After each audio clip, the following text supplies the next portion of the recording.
Julho de 2003, Barcelos, Amazonas. O sol refletia no espelho de água do Rio Negro quando o recém-casado Alcides Moraes, 27 anos, e sua esposa Vitória Magalhães, 24, embarcaram em uma canoa simples para explorar um igarapé próximo à pousada onde passavam a lua de mel. Horas depois, a canoa foi vista à deriva, mas o casal havia sumido. A manhã havia começado com promessas. Vitória, professora de uma escola municipal em Manaus, fotografava cada momento com sua câmera digital, os primeiros raios de sol cortando a neblina matinal, Alcides remando com movimentos seguros, os reflexos dourados na água escura do Rio Negro. O técnico em informática havia economizado por 2 anos para proporcionar essa viagem à esposa, escolhendo Barcelos pela tranquilidade e pela beleza selvagem da região. Genival Pontes, guia experiente da pousada Uirapuru, havia alertado sobre os horários seguros para navegar pelos igarapés. Depois das 2 da tarde, a corrente fica traiçoeira, explicara na véspera, apontando para o mapa rústico pendurado na parede da recepção. E tem lugares onde a mata fica tão fechada que nem GPS funciona direito. Mas o casal parecia confiante. Alcides havia crescido às margens do rio Solimões, em Coari, e se considerava bom remador. Vitória, nascida em Manaus, conhecia as águas amazônicas desde criança. Ambos carregavam água, biscoitos e repelente em uma mochila impermeável azul que Vitória insistira em levar. Por volta das 10h30, Nazaré Bentes, funcionária da pousada, os viu partindo pelo igarapé do Tucumã, um braço estreito que serpenteava por cerca de 3 quilômetros antes de se conectar novamente ao Rio Negro. A água escura refletia as copas das árvores que se fechavam como um túnel verde sobre suas cabeças. O som dos remos cortando a superfície se misturava aos gritos distantes de araras e ao zumbido constante dos insetos. Às 14h45, quando o calor amazônico atingia seu pico, Genival avistou a canoa branca flutuando vazia próxima à margem do igarapé, cerca de 2 quilômetros rio abaixo do ponto onde o casal havia entrado. O remo direito estava preso por uma corda ao banco traseiro, mas o esquerdo havia desaparecido. A mochila azul não estava mais lá. O guia gritou pelos nomes de Alcides e Vitória, mas apenas o eco de sua própria voz retornou, abafado pela densidade da floresta. Um silêncio pesado pairava sobre as águas, interrompido apenas pelo farfalhar das folhas e pelo canto melancólico de um uirapuru ao longe. Quando puxou a canoa vazia de volta à pousada, Genival notou pequenos arranhões na lateral direita da embarcação e uma rachadura quase imperceptível próxima à proa. Mas, naquele momento, sua única preocupação era encontrar o jovem casal que havia confiado nele para uma aventura segura na floresta. O dia que havia começado com risos e expectativas terminava em um mistério que se aprofundaria com o passar das horas, quando as primeiras sombras da noite começaram a engolir os igarapés silenciosos de Barcelos. A notícia do desaparecimento se espalhou pela pequena Barcelos como fogo em mata seca. Efigênia Magalhães, mãe de Vitória, recebeu a ligação por volta das 19h, quando as primeiras estrelas já começavam a pontilhar o céu amazônico. Do outro lado da linha, a voz trêmula de Genival tentava explicar o inexplicável. A filha dela havia simplesmente desaparecido nas águas escuras da floresta. Na manhã seguinte, Efigênia desembarcou no pequeno aeroporto de Barcelos, acompanhada de Raimundo Moraes, pai de Alcides, e outros familiares que viajaram de Coari e Manaus. A mulher de 52 anos, cabelos grisalhos presos em um coque apertado, carregava uma foto 3x4 de Vitória no uniforme da escola onde lecionava, o sorriso confiante da filha contrastando com o desespero que transparecia em seus olhos. As buscas oficiais começaram no 3º dia. Sargento Benedito Araújo, da Polícia Militar local, coordenou as equipes de resgate com os poucos recursos disponíveis: 2 voadeiras, um bote inflável e 6 mergulhadores voluntários vindos de Manaus. O igarapé do Tucumã foi vasculhado metro por metro, com homens caminhando pelas margens lamacentas, cortando cipós e galhos que bloqueavam a passagem. Genival conhecia cada curva daquelas águas há mais de 15 anos, mas nunca havia visto algo assim. A floresta engole as pessoas. murmurava para os outros guias durante as pausas para o almoço. Já vi gente se perder por 2, 3 horas. Mas sumir assim, sem deixar rastro.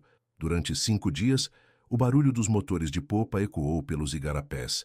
Mergulhadores desceram nas partes mais profundas, onde a correnteza formava pequenos redemoinhos traiçoeiros. As águas escuras, carregadas de sedimentos, limitavam a visibilidade a poucos centímetros. Era como procurar no escuro com os olhos vendados. Dona Creusa, moradora ribeirinha de 67 anos que vivia sozinha numa palafita a 500 metros do local onde a canoa foi encontrada, jurava ter ouvido gritos por volta do meio-dia daquele 18 de julho. Pensei que fossem araras brigando, contou aos policiais, as mãos trêmulas segurando um terço desgastado. Mas agora que penso, eram vozes de gente. Sim, de gente pedindo socorro. Efigênia não dormiu durante as 2 semanas que permaneceu em Barcelos. Caminhava pelas margens do rio com uma lanterna mesmo depois que as buscas oficiais eram suspensas ao entardecer, gritando o nome da filha até a voz ficar rouca. Manuel Tavares, dono da pousada onde o casal se hospedara, tentava convencê-la a descansar, mas ela respondia sempre da mesma forma. Uma mãe não descansa quando o filho está perdido na floresta. No final de julho, as chuvas começaram mais cedo que o esperado. O nível do Rio Negro subiu quase 2 metros em uma semana, inundando as margens onde as equipes haviam procurado por pegadas ou qualquer sinal de passagem. A correnteza ficou ainda mais forte, arrastando troncos e galhos que dificultavam a navegação pelos igarapés. As buscas foram oficialmente suspensas em 2 de agosto, após 16 dias de operação. O delegado Antônio Ferreira classificou o caso como desaparecimento em águas navegáveis e arquivou o boletim de ocorrência, alegando falta de evidências para determinar as causas do sumiço. Mas Efigênia não desistiu. Durante os 5 anos seguintes, ela viajou de Manaus a Barcelos pelo menos uma vez por trimestre, sempre carregando as mesmas fotos plastificadas de Vitória e Alcides. Oferecia recompensas para pescadores e ribeirinhos, distribuía cartazes em comunidades isoladas, conversava com pajés e benzedeiras na esperança de encontrar alguma pista. Os moradores de Barcelos se acostumaram com a figura enlutada da mulher caminhando sozinha pelas margens do Rio Negro, os cabelos agora completamente brancos, o rosto marcado pela dor e pela esperança que se recusava a morrer. Alguns a chamavam de a Mãe do Rio, outros sussurravam que ela havia enlouquecido de tanto procurar pelos mortos. O tempo passou devagar naquela região, onde os dias se mediam pela altura do sol e pela cor das águas. Barcelos continuou sendo o mesmo lugar pacato de sempre, mas o desaparecimento do jovem casal deixara uma marca invisível na comunidade, uma lembrança persistente de que a floresta amazônica guardava segredos que talvez nunca fossem revelados. Até que, numa tarde qualquer de março de 2008, quase 5 anos depois, 2 mergulhadores locais fizeram uma descoberta que reacenderia o mistério e traria Efigênia de volta às águas escuras do Rio Negro. Março de 2008. Cláudio Nunes e Jefferson Lima, mergulhadores especializados em soldas subaquáticas, trabalhavam no reparo de um casco de balsa encalhada quando avistaram algo estranho no fundo lodoso do igarapé do Tucumã. A água estava mais límpida que o comum naquela época do ano, permitindo uma visibilidade de quase 3 metros, um fenômeno raro naquela região. Cláudio, o mais experiente dos dois, desceu primeiro com a máscara de solda e o maçarico. A 15 metros de profundidade, onde a correnteza havia escavado um buraco natural entre as raízes submersas de uma samalmeira centenária, ele avistou os contornos inconfundíveis de uma embarcação. Não era um galho ou um tronco como inicialmente pensara. Era definitivamente uma canoa. Jeff, desce aqui. Tem uma coisa esquisita, sinalizou através do comunicador improvisado que usavam para coordenar os trabalhos subaquáticos. Jefferson ajustou o equipamento e mergulhou, carregando uma lanterna de mergulho mais potente. A canoa estava de cabeça para baixo, parcialmente enterrada no sedimento escuro que se acumulara durante 5 anos de chuvas e enchentes. A tinta branca havia desbotado, mas ainda era possível ver alguns números na lateral, BR 407BC, a mesma numeração que Genival lembrara de ter anotado no dia do desaparecimento de Alcides e Vitória. Mas não era apenas a canoa que chamava a atenção. Espalhados num raio de cerca de 5 metros, meio soterrados pela lama, estavam objetos que claramente pertenciam aos ocupantes da embarcação. Uma mochila azul com o zíper ainda fechado, um tênis masculino tamanho 41, uma sandália feminina e algo que fez o coração de Jefferson acelerar. Uma câmera fotográfica digital em sua capa protetora transparente. Cláudio subiu imediatamente à superfície. A gente achou eles, disse para Isaías Bonfim, dono da embarcação onde trabalhavam. Não os corpos, mas a canoa e as coisas deles. Tá tudo lá embaixo. A notícia se espalhou por Barcelos em questão de horas. Efigênia, que havia retornado a Manaus 3 semanas antes, após uma de suas visitas rotineiras, recebeu a ligação de Genival ainda na mesma tarde. Desta vez, era o guia quem chorava do outro lado da linha. No dia seguinte, uma equipe do Corpo de Bombeiros de Manaus chegou a Barcelos com equipamento especializado para mergulho em águas turvas. Cabo Marcos Pereira, mergulhador com 20 anos de experiência em resgates aquáticos, desceu para inspecionar o local com mais cuidado. A canoa apresentava uma rachadura extensa na lateral direita, não os pequenos arranhões que Genival havia notado 5 anos antes, mas uma fenda de quase 1 metro que atravessava todo o casco de fibra. Foi um impacto forte, explicou o cabo ao emergir. Colidiu com algo pesado, uma pedra ou tronco. A força da pancada foi suficiente para rachar a fibra e fazer a canoa afundar em poucos minutos. Mas o que mais intrigava os mergulhadores era a posição dos objetos no fundo do igarapé. A mochila azul estava a quase 8 metros da canoa, como se tivesse sido arrastada pela correnteza ou lançada deliberadamente para longe. Dentro dela, protegidos pela impermeabilização, estavam os documentos de Alcides e Vitória, um mapa turístico de Barcelos, 2 barras de cereal lacradas e um frasco de repelente ainda cheio. A câmera fotográfica, encontrada presa entre as raízes de uma árvore submersa, estava em perfeito estado de conservação graças à capa protetora. Dr. Milton Vasconcelos, perito criminal que viajou especialmente de Manaus para analisar as evidências, conseguiu extrair as fotos do cartão de memória.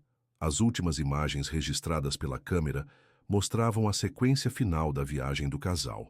Havia fotos de Vitória sorrindo dentro da canoa, com a mata densa ao fundo, Alcides remando contra a corrente, suor visível na testa.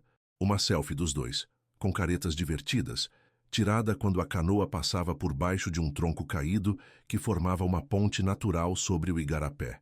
A última foto, registrada às 12h47, daquele 18 de julho de 2003, mostrava algo perturbador. A imagem estava tremida, desfocada, como se a câmera tivesse sido sacudida violentamente no momento do clique.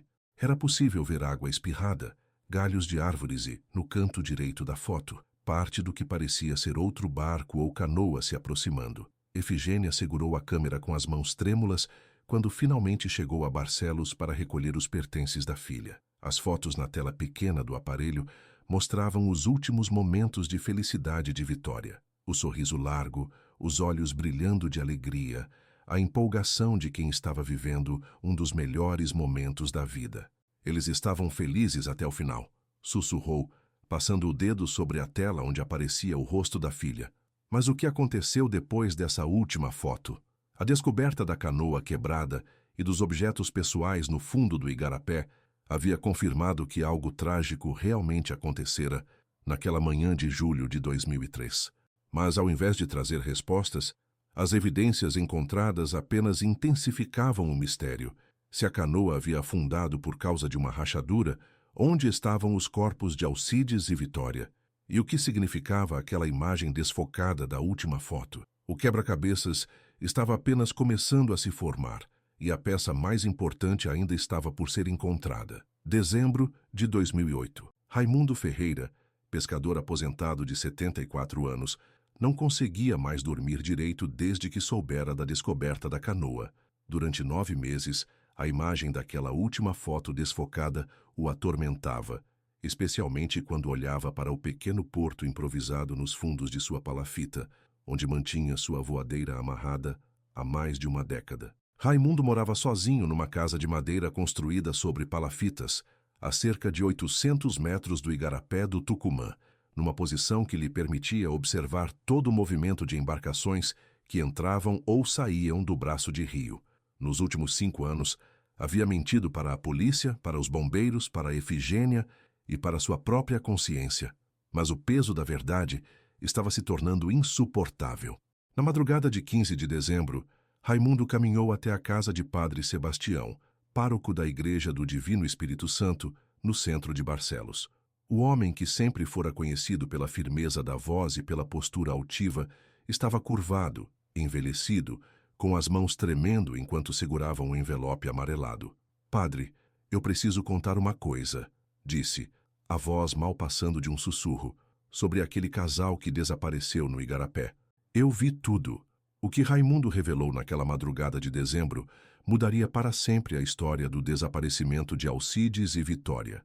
Na manhã de 18 de julho de 2003, Raimundo estava pescando tucunarés próximo à entrada do igarapé do Tucumã, quando viu a canoa branca com o jovem casal passar remando tranquilamente rio acima. Ele próprio acenou para eles, e a moça, Vitória, retribuiu o cumprimento com um sorriso. Cerca de 2 horas depois, por volta de meio-dia, Raimundo ouviu o barulho de um motor de popa se aproximando em alta velocidade. Era Valdeci Santos, um homem de 35 anos conhecido na região por traficar madeira ilegal e por seu temperamento violento. Valdeci pilotava uma voadeira carregada de toras de mogno cortadas clandestinamente na floresta. O Valdeci vinha descendo o rio bem rápido, fugindo dos fiscais do Ibama que tinham chegado de surpresa na serraria dele, contou Raimundo ao padre, as lágrimas correndo pelo rosto enrugado.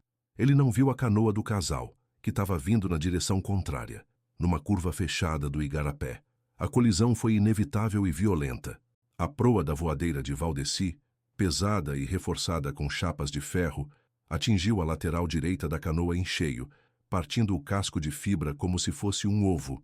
Alcides e Vitória foram lançados na água escura, e a canoa começou a afundar imediatamente.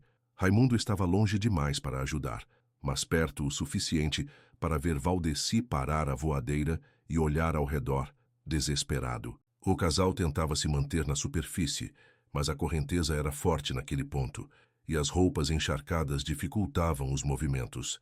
"O Valdeci podia ter salvado eles", disse Raimundo, a voz embargada pela emoção. "Ele tinha corda, tinha colete salva-vidas, mas ficou parado, vendo os dois se afogarem, porque sabia que se fosse preso ali, com a madeira roubada, ia cadeia na certa." Valdeci assistiu por quase 10 minutos até os gritos de socorro cessarem e as cabeças de Alcides e Vitória desaparecerem sob as águas escuras do igarapé. Depois, recolheu alguns destroços da canoa que flutuavam próximo à superfície, jogou as toras de mogno na água para aliviar a embarcação e fugiu rio abaixo em direção ao Rio Negro. "Eu fiquei paralisado", confessou Raimundo. "Era minha palavra contra a dele, e todo mundo sabia que o Valdeci era homem de matar. Eu tinha medo, padre, medo de acabar igual ao casal." Durante 5 anos, Raimundo viveu com o peso da omissão. Observava em silêncio as buscas infrutíferas, as lágrimas de Efigênia, o desespero dos familiares. Valdeci mudou-se para Roraima 3 meses após o acidente, supostamente para trabalhar em uma fazenda, mas Raimundo sabia que era fuga. O envelope amarelado que trouxera para o padre continha uma confissão manuscrita de próprio punho, datada e assinada, detalhando tudo o que havia presenciado naquela manhã trágica. "Não aguento mais carregar isso sozinho", disse. "Se eu morrer sem contar a verdade, eles nunca vão ter paz."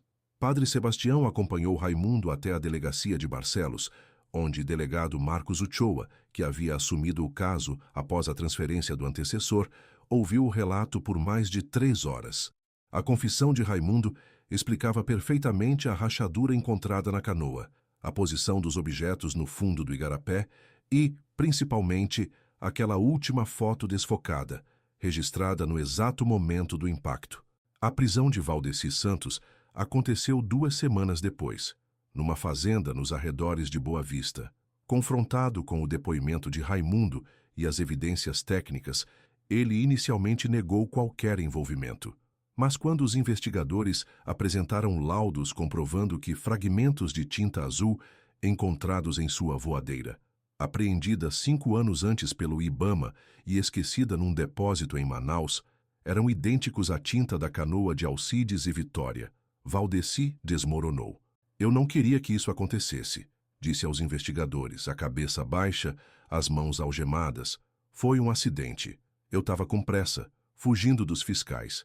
Quando vi a canoa, já era tarde demais para desviar. Questionado sobre por que não tentou socorrer as vítimas, Valdeci permaneceu em silêncio por longos minutos antes de responder. Eu fiquei com medo. Se me pegassem ali com aquela madeira, eu ia preso. E depois já era tarde demais. Valdeci Santos foi condenado a 16 anos de prisão por duplo homicídio culposo qualificado pela omissão de socorro. Raimundo Ferreira, apesar de ter omitido informações cruciais por 5 anos, foi considerado testemunha-chave e não sofreu processo judicial, já que sua confissão espontânea foi determinante para solucionar o caso. Os corpos de Alcides Moraes e Vitória Magalhães nunca foram encontrados. As águas escuras do Rio Negro guardam seus segredos há milhões de anos, e os especialistas acreditam que as correntes subaquáticas os tenham levado para sempre às profundezas da floresta alagada. Efigênia Magalhães, então, com 57 anos, finalmente pôde sepultar a dor que carregara por 5 anos. Na missa de 7º dia, realizada em Barcelos, ela segurou a câmera fotográfica da filha e disse: "Agora eu sei que vocês não sofreram sozinhos. Estavam juntos até o final, como sempre sonharam estar." A igreja estava lotada. Moradores de Barcelos, turistas, ribeirinhos e até alguns garimpeiros prestaram suas homenagens ao jovem casal que havia partido para uma lua de mel e acabou se tornando símbolo da fragilidade da vida diante da imensidão amazônica. O igarapé do Tucumã continua serpenteando pela floresta, suas águas escuras refletindo as copas das árvores e carregando os segredos de uma terra onde o tempo se mede pela altura dos rios e pela cor do céu. Mas agora, quando os barcos passam por aquela curva onde a tragédia aconteceu, os navegadores diminuem a velocidade e fazem uma oração silenciosa pelos 2 jovens que desapareceram numa manhã de julho, quando o sol refletia no espelho de água do Rio Negro e o futuro parecia infinito como a própria floresta. A verdade, guardada por 5 anos no coração atormentado de um pescador solitário, finalmente trouxe paz aos mortos e alívio aos vivos. E em Barcelos, onde as águas escuras do Rio Negro encontram o céu amazônico, a história de Alcides e Vitória se tornou lenda, um lembrete de que mesmo nos lugares mais remotos do mundo, a justiça pode demorar, mas sempre encontra seu caminho de volta à superfície. Janeiro de 2015, 7 anos após a confissão de Raimundo. Bianca Moraes, sobrinha de Alcides que tinha apenas 12 anos quando ele desapareceu, havia se tornado bióloga marinha e retornava a Barcelos para desenvolver sua dissertação de mestrado sobre a biodiversidade aquática do Rio Negro. Agora, com 24 anos, a mesma idade que Vitória tinha quando morreu, ela carregava uma foto do tio no bolso da jaqueta de mergulho, trabalhando com o doutor Cássio Ribeiro, pesquisador do Instituto Nacional de Pesquisas da Amazônia, INPA. Bianca mergulhava regularmente no igarapé do Tucumã para coletar amostras de micro-organismos. Era uma forma de estar próxima ao lugar onde Alcides passou seus últimos momentos, transformando a dor em propósito científico. Durante um mergulho de rotina a 20 metros de profundidade, numa área que ficava a cerca de 300 metros além do ponto onde a canoa havia sido encontrada, Bianca avistou algo incomum entre as raízes de uma samalmeira submersa. Não eram os fragmentos de madeira ou metal que ocasionalmente encontrava. Era algo que brilhava mesmo na penumbra das águas escuras. Ao se aproximar com cuidado, descobriu que se tratava de uma aliança de ouro, parcialmente coberta por sedimentos, mas ainda refletindo a luz de sua lanterna submarina. Com o coração acelerado, ela coletou o objeto e subiu à superfície. De volta ao laboratório improvisado na pousada Uirapuru, Bianca limpou delicadamente a aliança com uma escova de cerdas macias. Gravada na face interna do anel, ainda perfeitamente legível, estava a inscrição que a fez chorar. Alcides em Vitória, 1506.000, 2003. a data de casamento do casal, apenas um mês antes do desaparecimento. Mas a descoberta mais extraordinária veio quando Dr. Antônio Veras, perito em medicina legal que havia analisado as evidências originais em 2008, examinou a aliança com equipamentos mais modernos. Utilizando microscopia eletrônica, ele encontrou pequenos fragmentos orgânicos aderidos ao metal, fibras de tecido e material genético que, surpreendentemente, ainda podiam ser analisados. Os exames de DNA confirmaram. As fibras pertenciam a Alcides Moraes. É extraordinário, explicou o Dr. Veras a Efigênia, que aos 64 anos mantinha a mesma determinação de sempre.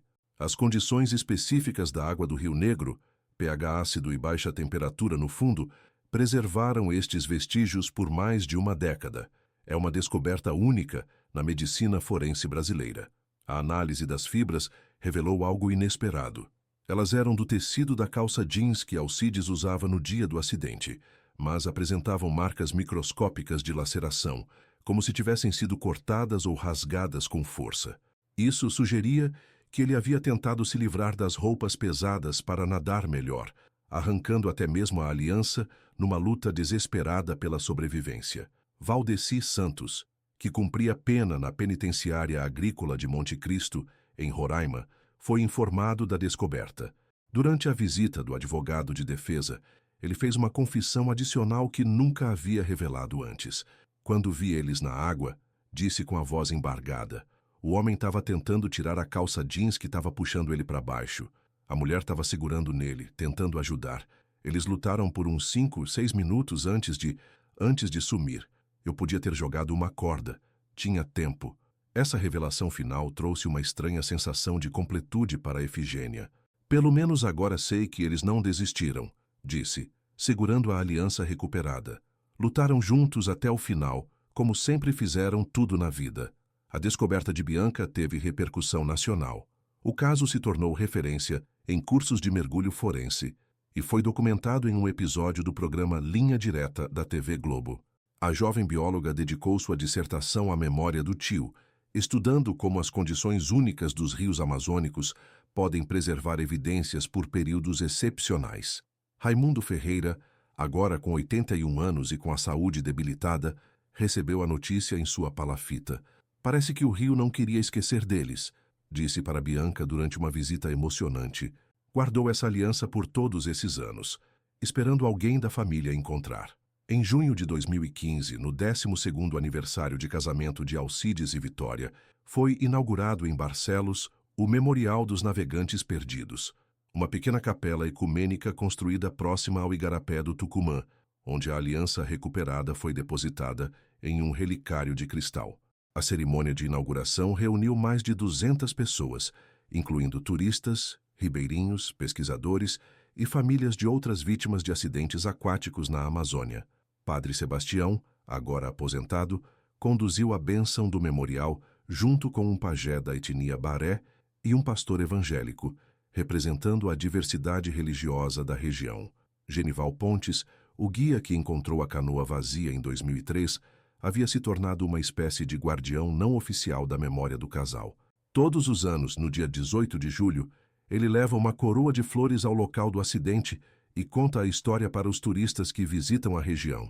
Não faço isso por obrigação, explica aos visitantes enquanto navega pelo Igarapé. Faço porque eles merecem ser lembrados.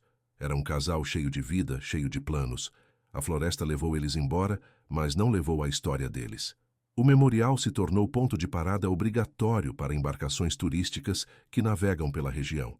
Guias locais contam que, em certas manhãs de julho, quando a neblina cobre as águas do Igarapé, é possível ouvir um eco distante de risadas, como se os espíritos de Alcides e Vitória ainda estivessem ali, desfrutando da lua de mel que foi interrompida bruscamente numa manhã de sol.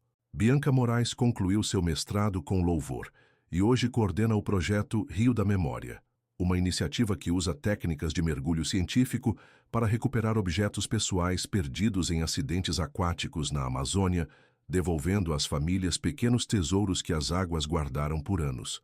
Cada objeto conta uma história, diz ela, mostrando a coleção de anéis, relógios, medalhas e fotografias recuperadas do fundo dos rios amazônicos. E toda a história merece ter um final, mesmo que seja apenas uma pequena peça do quebra-cabeças. A aliança de Alcides e Vitória continua em exposição no Memorial dos Navegantes Perdidos, brilhando sob a luz suave das velas acesas pelos visitantes. Na base do relicário, uma placa de bronze traz uma inscrição simples: para aqueles que se perderam nas águas, mas nunca se perderam em nossos corações. A floresta pode guardar seus segredos, mas o amor é eterno como o próprio rio. E assim, nas águas escuras do Rio Negro, onde o tempo se mede pela altura das enchentes e pela cor do céu, a história de Alcides e Vitória encontrou seu verdadeiro final, não como uma tragédia esquecida, mas como um lembrete permanente de que mesmo nas profundezas mais misteriosas da Amazônia, o amor sempre encontra um jeito de voltar à superfície.